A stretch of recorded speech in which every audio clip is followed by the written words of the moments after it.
احنا مش عرب على فكره. مصر مش عربيه. مصر احنا سلاله مصريم ابن بيصر ابن حام ابن نوح.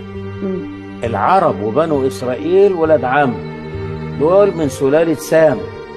الشقر من سلاله يافس.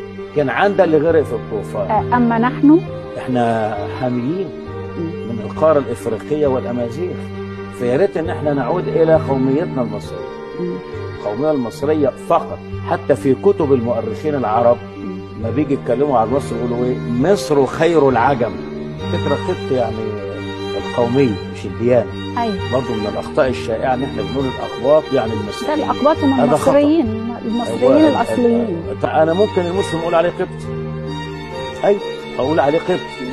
بس الاقباط او القبط هي معناها القوميه او الجنسيه بالتعبير المعاصر في الفقه الدستوري.